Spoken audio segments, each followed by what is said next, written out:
are quasi-judicial. I am the special magistrate appointed to hear these cases. Formal rules of evidence do not apply, but fundamental due process shall be observed. Everyone who has a case today will have an opportunity to present evidence and testimony. You may present evidence or witnesses to testify on your behalf. There is no public comment portion. You must be a respondent or be called as a witness in order to speak on a specific case. Everything today is being recorded and all testimony will be under oath. When you are sworn in, please provide your current mailing address so any orders get to the correct address. The city will present its case first and information will be displayed on the screen. Documents may be provided by the city as evidence. The city's PowerPoint presentation will be entered into evidence unless any objections are made. After the evidence, I will make a ruling. That ruling will be reduced to writing and mailed to you at the address you provide. And then let's go ahead and swear in any and all witnesses who plan to testify. If you have a case and you plan to testify, please go ahead and raise your right hand. Do you swear or affirm that the testimony you give is the truth, the whole truth, and nothing but the truth? Code Enforcement Manager. Good afternoon, ma'am. How are you? Very good, thanks. Our first case today is to start with our Massey hearings will be 21-22, James Scandrett, who is present, and Inspector Frank Lewis.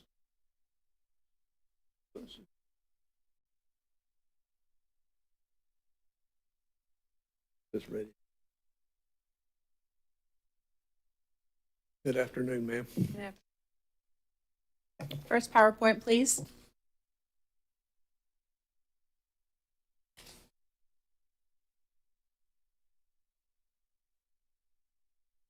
We're looking for 21-22.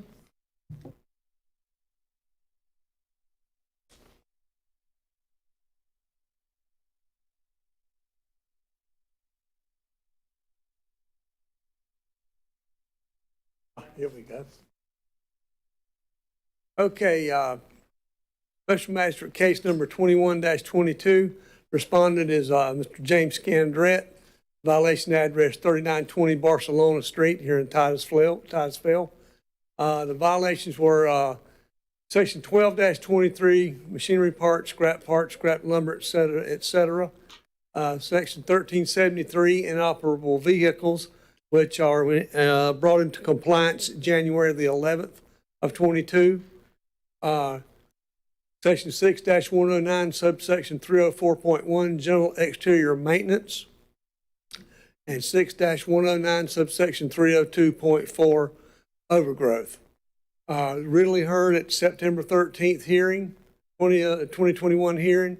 The respondent was ordered to correct the violations on and before January 11th, 2022, or a fine of $25 per day per violation starting on January 11th. She imposed administrative cost amount of $122.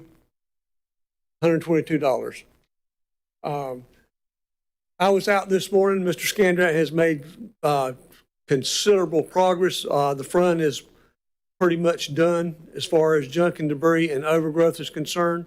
He's got just a little bit of junk and debris left in the back on one side of the garage.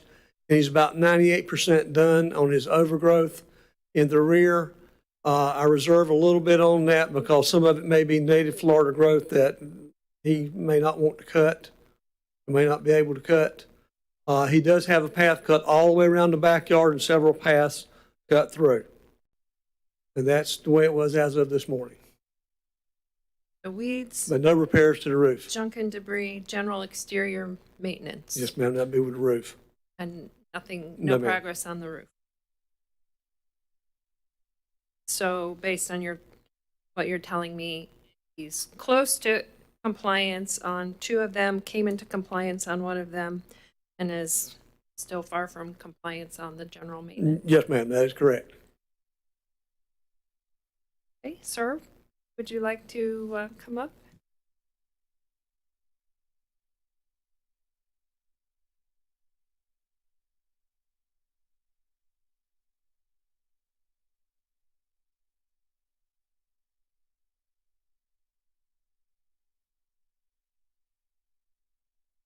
Mr. Scandrett, can you confirm your mailing address for me, please? 3920 Barcelona Street, Titusville. Okay, it sounds like you've made some progress, yes? Well, except for the roof, I think I've made a lot of progress. I did have someone out in January, a contractor, and told me it's going to be somewhere north of $30,000 to repair the roof. And since then, I'm trying to figure out how to, you know, with maybe the help of a friend of mine up in a different county and everything, maybe somehow be able to swing that. But right now, that's the big problem, is the roof thing. If there's anything needs to be done, the other things I can do, I can get those into compliance probably within a week. But and if you're going to start fining me $25 a day because of the roof problem, that's not going to help any. It's just going to make it worse. But I'm still actively trying. I did talk to someone with the city of Titusville here in the rehabilitation, housing rehabilitation department, something like that, and. But he seems to indicate, and from other sources too, that there's no money available to help me out on that until maybe October or something. You know, and if you can see your way somehow to not fine me $25 a day on the roof thing, like I say, the other things, I don't know what Mr. Lewis has said, whether those are considered in compliance or not. I hope they are. If they're not, I can let me know, and I can probably bring that into compliance. Sounds like you're not quite there on the junk and debris, that there's still more in the back and sides.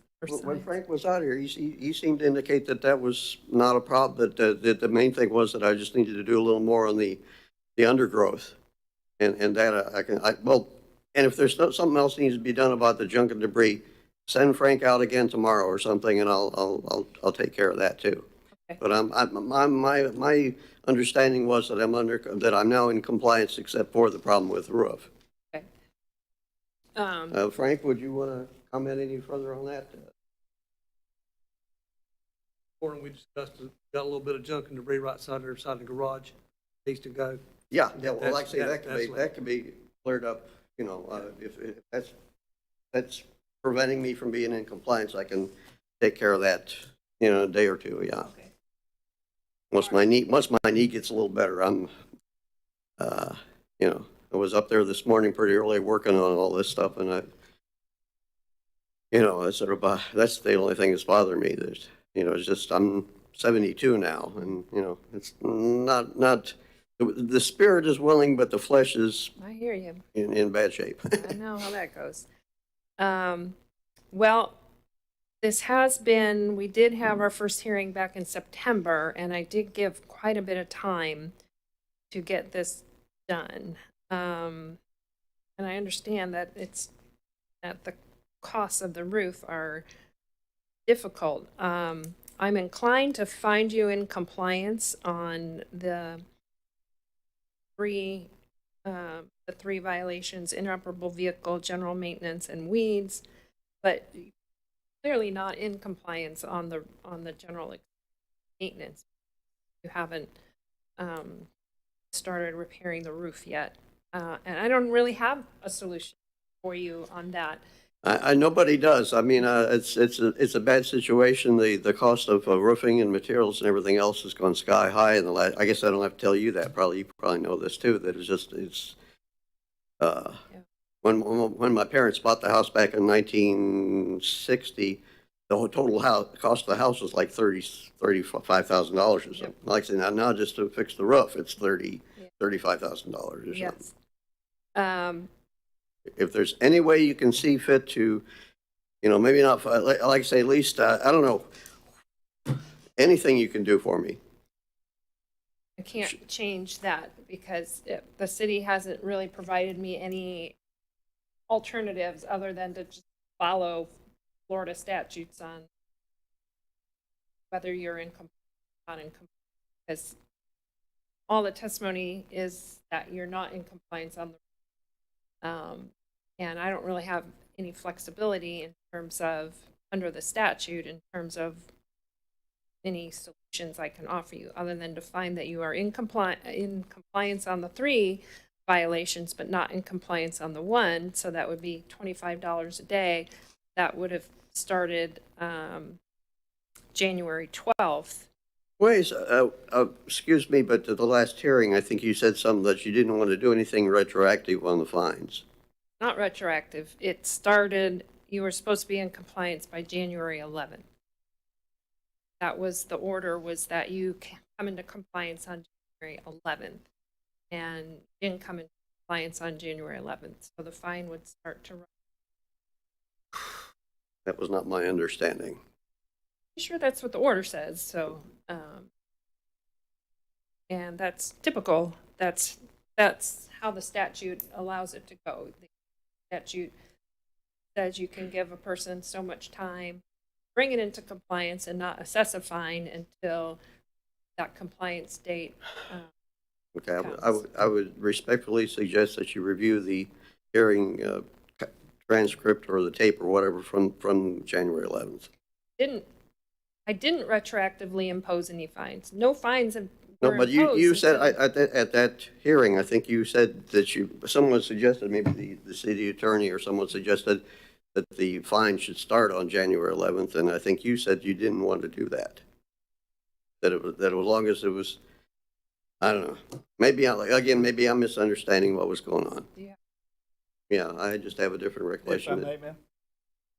I had asked that they would retro back to December, and with that was, no, we would go to January 11th, and thus, Oh, that's okay. where that. Right. Okay. That was my My recollection. misunderstanding, then, sorry.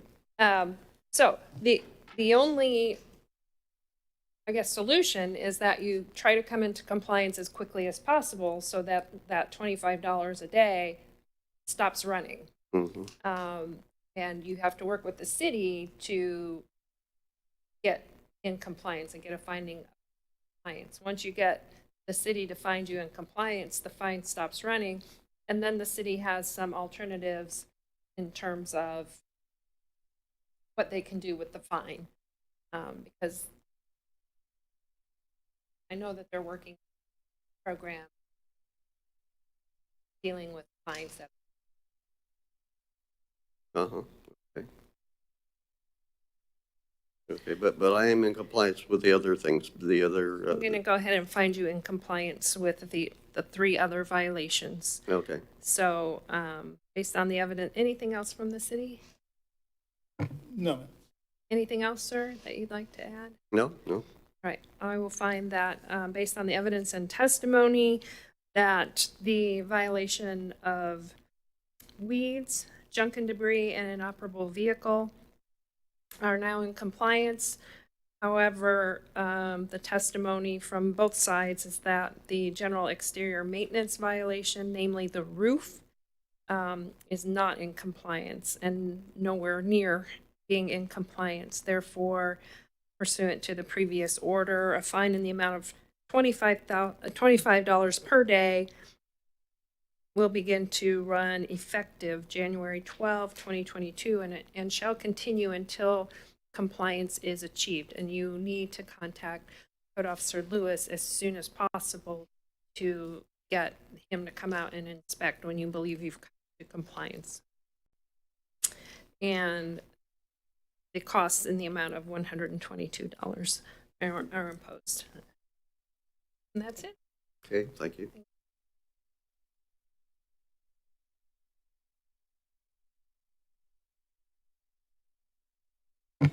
Yes, ma'am. Case number 22-04 is in compliance, but there is a matter of cost which was imposed in the amount of $122. So I can go ahead and enter the order finding compliance.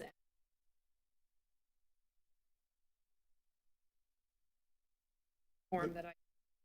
Yes, ma'am. A finding of compliance, so no fine shall be imposed, The cost, but costs yes, ma'am. amount of 120. 122.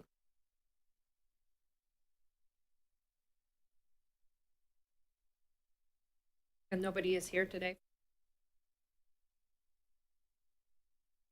Right? The Sir. next case, 22-05, I'm happy to report is also in compliance. However, there is still the amount that was imposed of the city's cost of $139.61. 61. All right, so I will enter an order finding that the two violations are now in compliance, came into compliance before the hearing, and that no fine shall be imposed but cost in the amount of $139.61.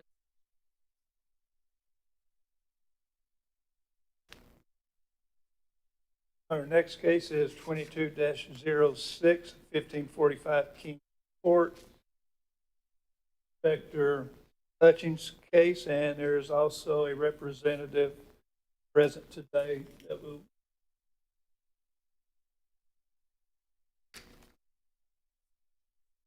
Good afternoon. As introduced, Officer Hutchings, Special Magistrate, case number 2206. This, of course, being the Massey hearing. And the respondents, Vermont LLC, the address 1545 Kings Court, Titusville, Florida. And everything was mailed off to 9907 8th Street, Unit 1269, Delta.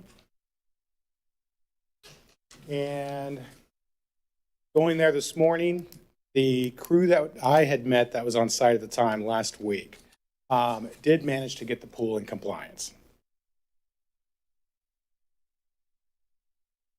But everything else is yet to go into a state of compliance.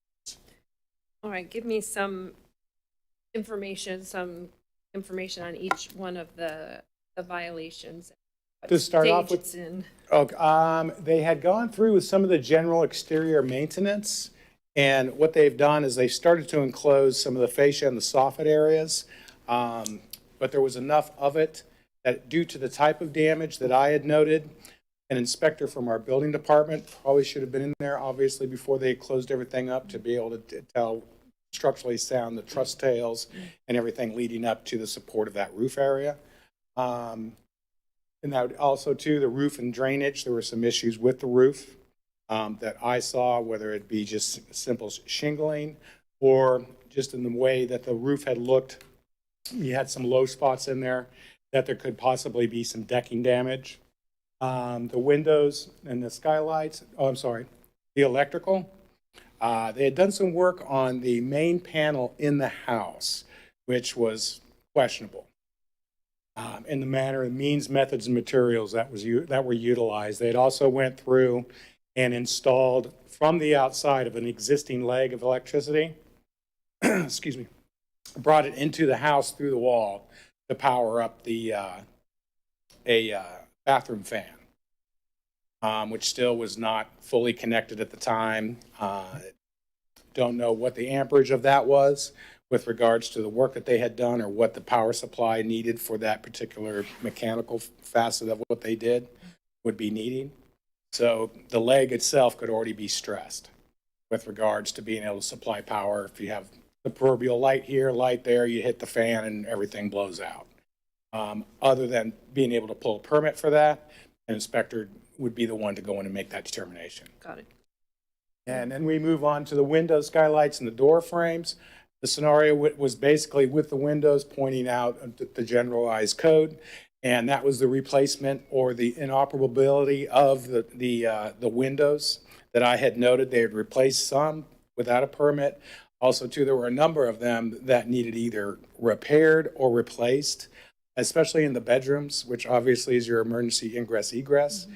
And there was a number, if not in every room, there were windows that needed to be done, which those have not yet been done. Nor has the permit for the windows, which has been applied for. There just needs some more review on it. So they have gone through and put forth the effort with regards to an application for that facet of work and some structural inside as well. Moving on to the bathrooms and the toilets, they had made some seals, looked like they had done maybe some minor plumbing. The sinks and everything connected to it was being supported by something that is definitely not stable enough for everyday use. And either to put a cabinet or more stability within what they had planned on using would be an easy fix for that. But it does need to be addressed. because it'll literally pull right off the wall. To go into the swimming pool, again, this morning, that was in compliance. And a general interior, you had water damage from the roof that had been leaking. The ceiling tiles in some of the rooms were sagging, cracking, signs all the way down the wall where these roof leaks have been going on for, I don't know how long, but you could definitely tell it had been going on for some time. And that any progress made on that? And no progress in that.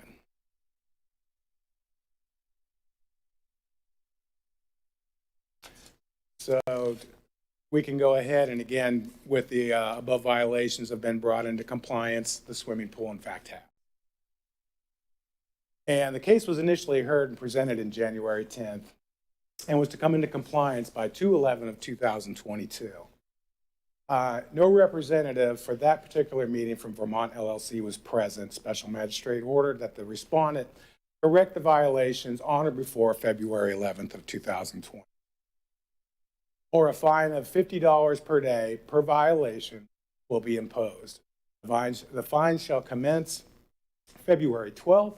If the violations are not corrected, special magistrate also imposes city cost of prosecution in the amount of $104.39.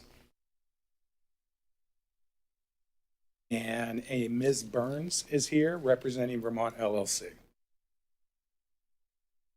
you like to come?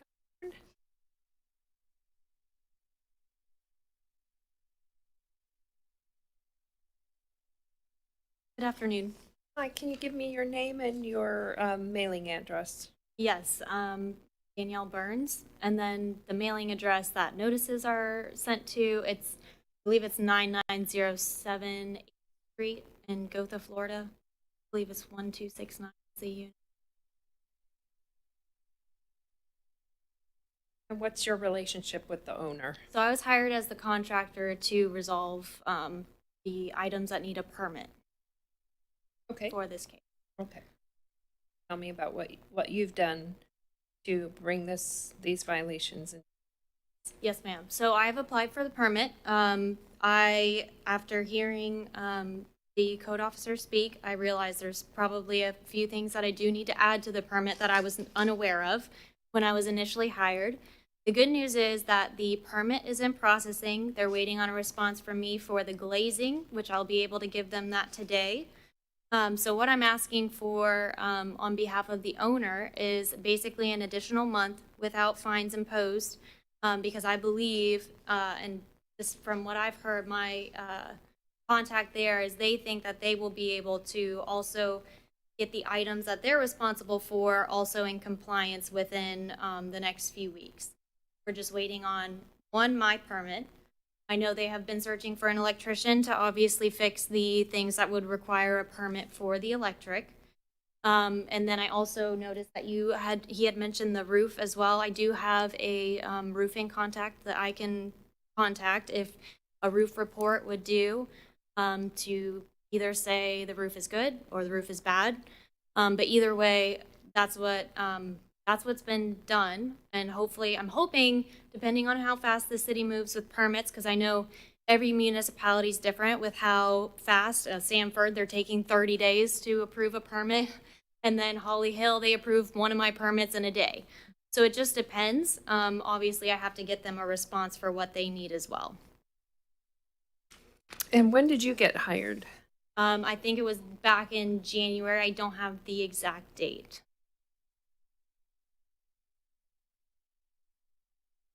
But basically, I was contacted and said, hey, we need a contractor to pull a permit for a few things that need obviously a professional to do. So. Well, it sounds to me, and when as to the 1, 2, 3, 4, 5, 6 violations that are still existing, which ones are you addressing with your permit application? So the windows are on my permit. The structural piece that's in the back corner of the garage, that's also on my permit. I will amend my permit to also add the fascia and soffit that will need an inspector to go out and approve. And then I would have to, you happen to other items that were, Well, the violations are general exterior maintenance, roofs and drainage, electrical, windows, general interior maintenance. It's testifying about the water damage from the roof. so if the water damage, if it's less than 2 sheets of drywall that need to be replaced, then the permit wouldn't have to have that on there, obviously, but if it is more than that, which I would have to double check and look at it myself, then we would need to add that onto the permit as well. But it sounds like we would be able to hit almost everything except for the things that my license doesn't do, like electric and the roofing. So it's extend compliance deadlines, especially when I had somebody right before you who had issues as well. So I understand. yeah. Anything else from the city?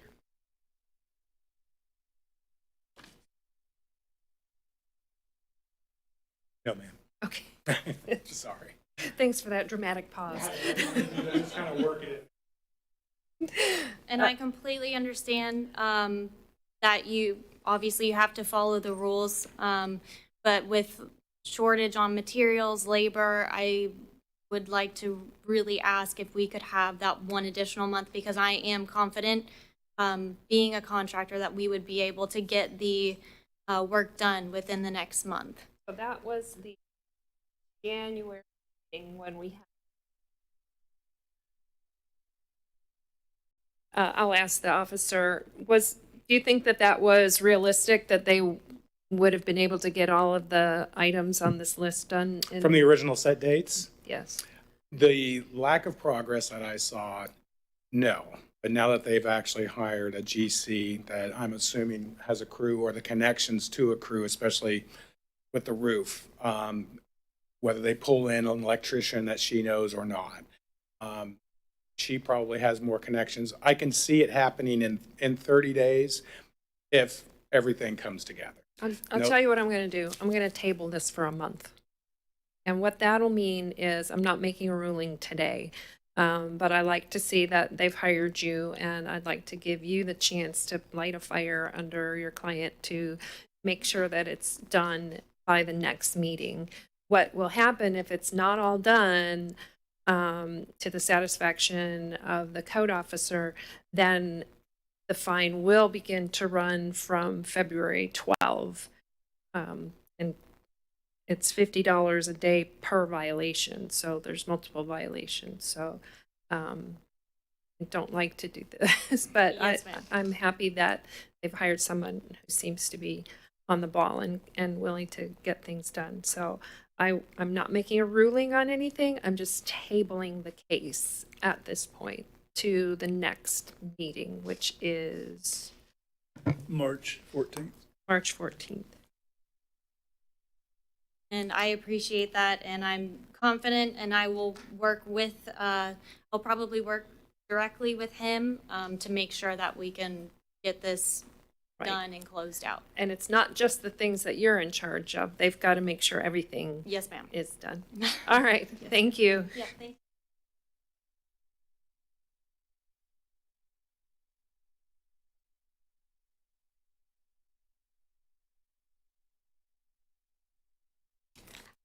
Okay, next case. Yes, ma'am, we're down to our initial violation hearings. The first case is 22-07, 5495 Wendy Lee Drive, and Officer Wright.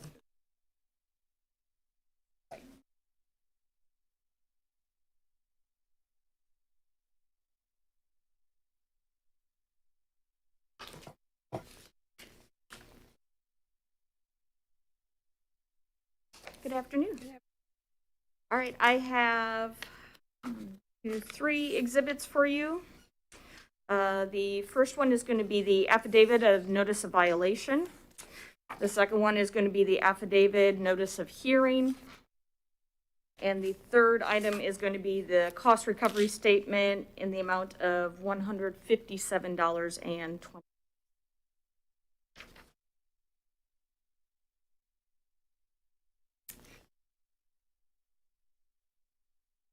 Right, Exhibit 1 will be the affidavit of service and notice of violation. Exhibit 2 is the affidavit of service and notice of hearing, and Exhibit 3 is a cost recovery statement in the amount of $157.22. Accepted into evidence. So this is the initial hearing for case number 2207. The respondents are Jordan Marsden, Mike Marsden, and Jeff Turner. Violation address is 5495 Wendy Lee Drive here in Titusville. The mailing address, 5460 James Lane in Mims, Florida, 32754, and 5495 Wendy Lee Drive, Titusville, Florida. So the violations are section 28-391E. This is the residential accessory building and structures. The second violation is section 6-56. This is construction permit required. So the initial inspection was done on August 13th of 2021. A notice of violation was posted on the site. The date given to comply with was September 13th of 2021. The notices to respondents on August 13th, 2021, it was mailed certified mail. It was delivered on August 30th, 2021, signed for by the agent. So I've had contact with the fence contractor, specifically Justin Garrett, and the owner, Mike Marsden, over several months, as well as Jordan Marsden, who is the current owner, and received a hearing notice. He contacted me at that time and spoke to me about the hearing today, as well as the required fence permits. They are not here, is that correct? Correct. Okay. So the notice of hearing was posted at City Hall and on the property on January 28th of 2022. Certified mail was mailed on January 11th, 2022, delivered and signed for on January 14th of 2020. So the narrative, the Titusville Planning Department was contacted about a chain link fence blocking Golden Leaf Lane, which is an ingress egress easement for an adjacent property. This is the Timber Trace Apartments. So per the building department records, an application for a fence permit 21-2406 was received on June 8th of 2021. The submitted plans were reviewed and disapproved on June 16, 2021. And review comments were emailed to the contractor, J.L. Garrett and Associates, LLC, on the same day.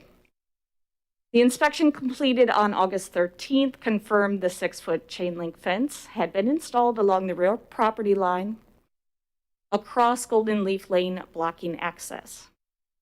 So on the re-inspections, per building department records, fence permit 21-2406 has not been approved nor issued. The chain link fence remains installed on the property, though pedestrian access has been provided to Golden Leaf Lane. They removed a section of the chain link fence. So just on a side note, an additional fence permit 22-0206 was approved on January 20th, 2022, for the installation of 143 feet of wooden fence around the property. The permit was issued today, this morning. The wooden fence had been constructed prior to that fence permit being issued. So for violation 6-56, construction of the fence permit, or the construction of the fence without the approved permit. This is the house on Wendy Lee Drive, and this is a close-up of the section of fence specifically going across Golden Leaf Lane. And these pictures are from the initial inspection on August 13th of 2021. So the Wendy Lee Drive owners put up this big fence Yes. on a road. Cross, yes. So on the reinspection on And it September leads to 16th, what area does it lead to? actually, I have a close, so these are the houses on Wendy Lee Drive. 5495 is highlighted in blue there. Golden Leaf Lane is an ingress egress utility easement to Timber Lane Apartments, which is to Where the are they? north of the property. We can't see them, or we? You can, if, so Golden Leaf is on the east, or that right side of the property, highlighted in blue. And if you follow that all the way back, the apartments, you can see the corner of. So they're trying to keep the apartment people from driving that way? Is that what I'm gathering? Or Well, what? It's not, it was the pedestrians, kids were walking through using Golden Leaf to access the bus stop out on Sisson Road. And that was where they were accessing, coming out to Wendy Lee to either go to a elementary school to the west or out to the bus stop to the east. And the fence is contained within property. It is. So what's unique about this property, this is from the survey for the house. So Golden Leaf Lane is included in the property description for 5495 Wendy Lee Drive. And it specifically says that it's an ingress egress utility easement To Timber Trace Apartments. utility easement, not an access easement. It's both.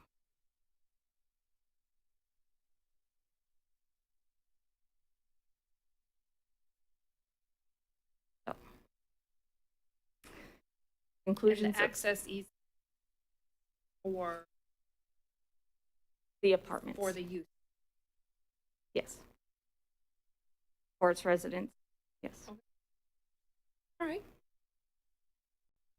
So the conclusions of facts for the case, 28-391, the fence has been constructed on the property without first obtaining the required permit, and it is constructed across an ingress, egress, and utility easement. And again, section 6-56, construction permit required. No permit has been issued for the fence in this location. So the two violations are because, one is because a fence was put up without a permit. The other is because there shouldn't be a fence there anyway, but The fence has not been approved to go across that utility and ingress egress easement. So specifically 28-391. what does that say? Shouldn't say. A building permit is required for all accessory building and structures. Accessory structures not exceeding 120 square feet. See, my question is, I'm wondering if it's duplicative, the two.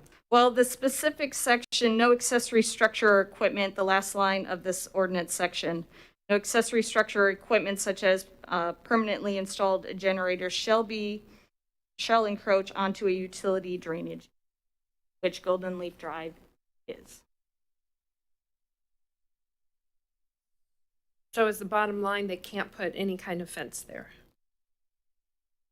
That is my understanding. So to say constructing a fence without a permit, kind of, does that make sense? Because you don't want them to have a permit anyway, do you? Well, if they can get a approval for the fence in that location, then So there's a possibility they could get approved. there is a possibility Okay. for approval, I see. but they did not get that prior to instructing. I get it. Okay, I was just I gonna get say- it. Okay. I may I've got not there. be All right. explaining it correctly. All right. So we Any are recommendation? requesting the respondents correct the violation on or before March 11th, 2022. In order to correct the violations, we are requesting that they obtain the required fence permit and approval or remove the fence from the property. We are asking that you order the respondents to be assessed an administrative cost in the amount of $157.20. And if the respondent does not comply by March 11, 2022, a fine of $25 per day per violation be imposed for each day the violations continue.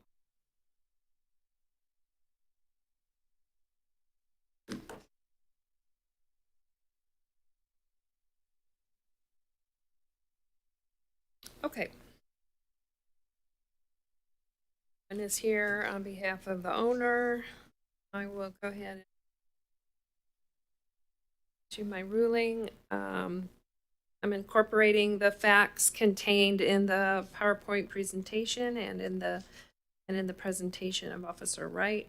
I will find that the property is in violation of Section 6-56, Section 1, construction permit required, and residential buildings and structures based on the fact that there is a chain link fence that was erected on Marsden property without the proper approvals, and assuming approvals are appropriate without obtaining a permit, and that this fence was constructed upon an egress easement that appears to be specifically for the ingress and egress of people who cannot ingress and egress fully the current fence.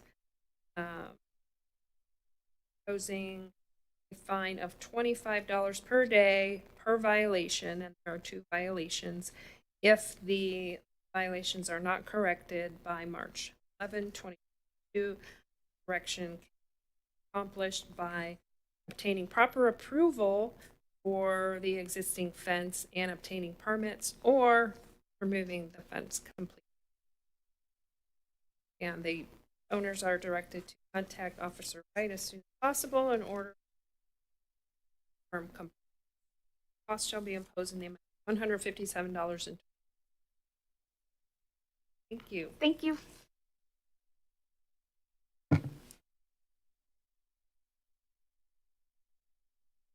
Next. Yes, ma'am. Case number 22-08, 702 Cheney Highway, Apartment B, and Kyle Mack is the fire inspector. Inspector Mack. Hello.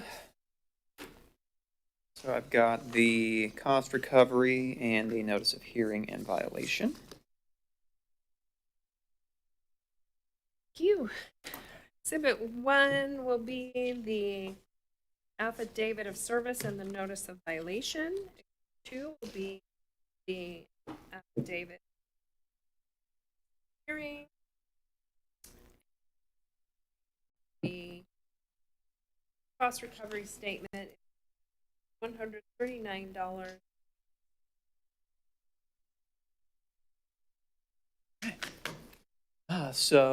This involves the Noble Properties Limited, which you will remember from last month. Different business this time. This is the Cosmoprof, which is a supply store for beauty products at 702 Cheney Highway, Apartment B in Titusville, Florida. The mail-to address was 4200 Professional Center Drive, Suite 100 in Palm Beach Gardens. The only violations are Section 9-12, which is the fire inspection fee, and 11-31, which is business tax receipt required. The initial inspection was on November 1st of last year, and the inspection report was sent to the email we have on file. Original date to comply was November 15th, and they did not. Notice to respondent was December 1st, certified, and it was delivered and signed for on the 21st of December by the agent. Notice of hearing was January 14th, posted at City Hall and on the property, and certified mail was mailed on January 1st and delivered and signed for on January 20th. I have not had any contact with the owner. I have spoken to managers and employees of the shop multiple times. and have given them copies of the report, which they have forwarded on. From what I understand, it seems like it's some kind of issue with the corporate office just not really I don't know, getting that they need to pay the business license. And what kind of store is operating? It's a mercantile store. They sell supplies, I think more directly towards beauty, like actual like salons would go there and purchase products. But it's just a regular store. So the narrative of violation, upon the initial inspection, I found that the business in question did not have a current business tax receipt and as such had not paid their fire fee for that fiscal year. And as of this morning, I checked, they still have not renewed. It currently shows pending, so they just need to actually pay the fee and they would be good to go. There are the codes. Need me to read those, or pretty much the same ones as always? Just pay the inspection fee, pay the business tax receipt for the year beginning in October, I believe.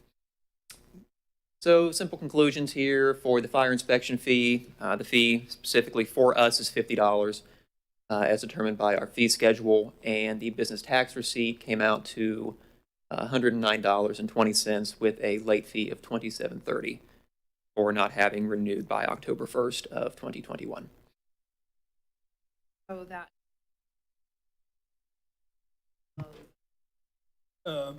It's going to bring it to $186.50. But this actually is just asking for a one-time fine of the $186.50, which with the fire fee Everything's and the grouped together. BTR. So we're not daily fine. No, that's just the annual. We Right. charge per square footage. Yep. So it's just a one-time fee of $50 for their size that is added onto the business tax receipt to pay for the fire inspection. Just one time. So business tax. Fire fee. No, ma'am, the Included. fire fee is included in the 156. 186. 186.50. Right, So 186. they owe 186.50. They pay that includes the fire fee and the business tax receipt. It was And the late 109 fee. plus 27 plus the 50.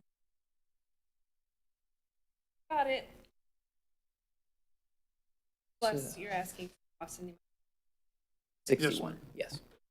So I would ask that they correct the violation by March 11th.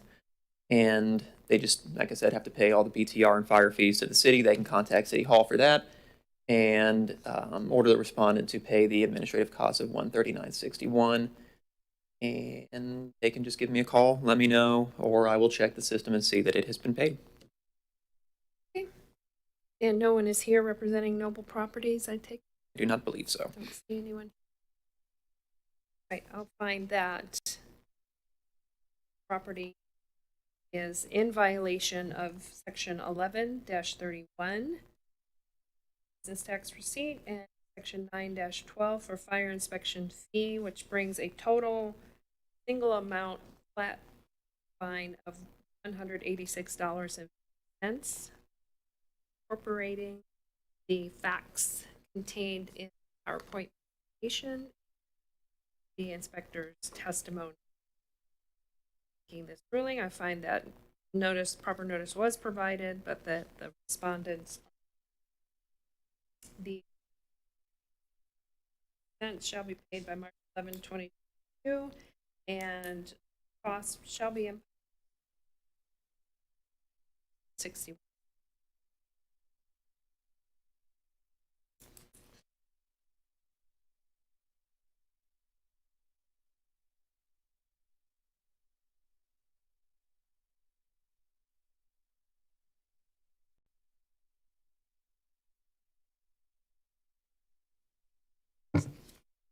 I do round two.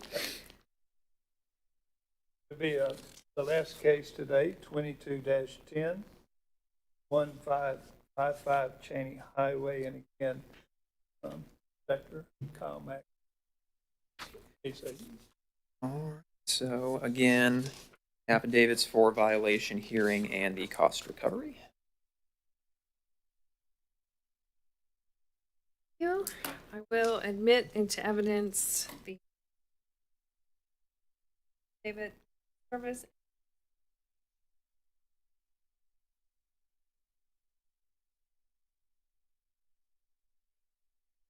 Hearing. Cost recovery statement in 04.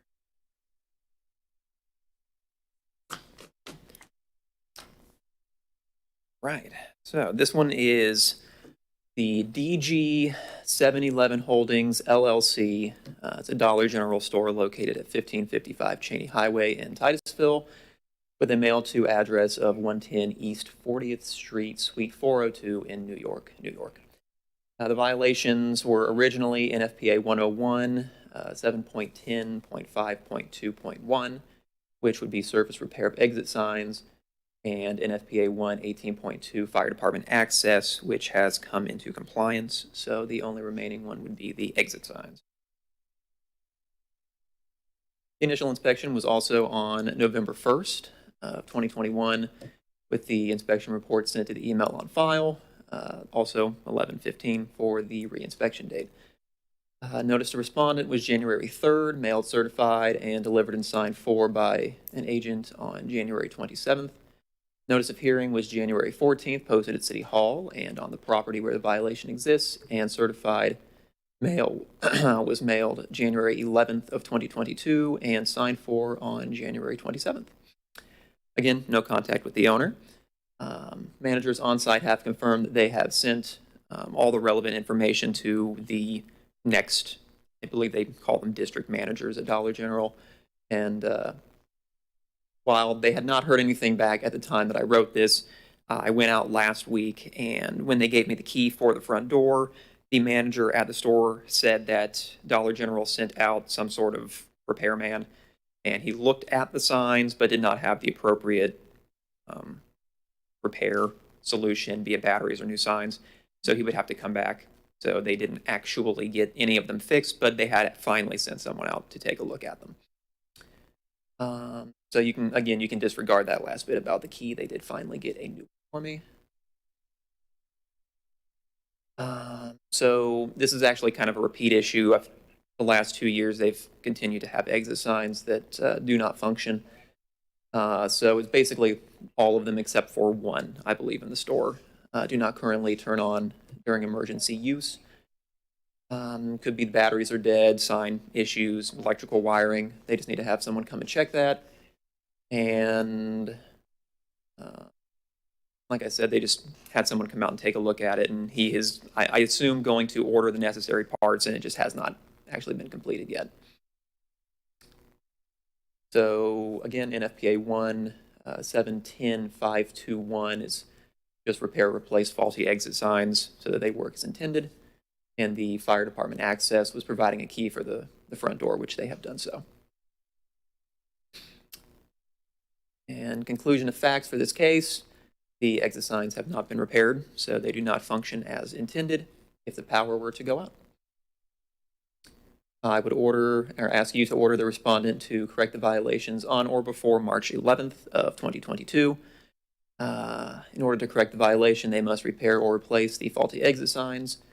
And I ask that you assess the administrative costs in the amount of $104.39. And if they do not comply by March 11th, a fine of $50 per violation per day. For each day the violation continues, and they can contact me at the number I had provided them, email I provided them, just to let me know.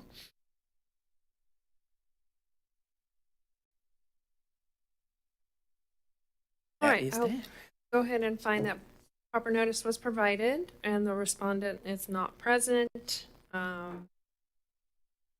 Feel like this could be a safety issue, and I would prefer to have a compliance date before March. Have another date in mind. That would be before our next meeting, not too far off. Have to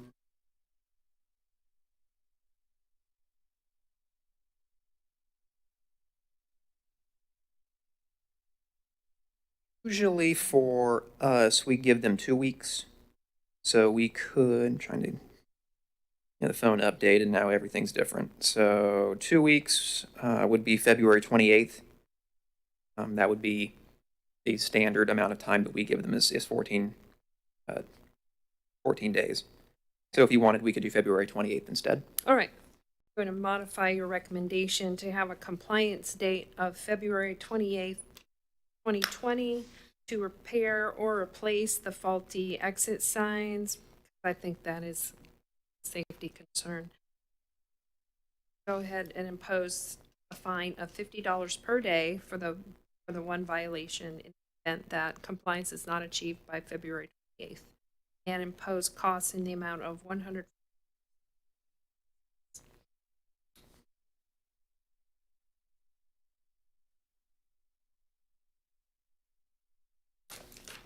Yes, No, ma'am?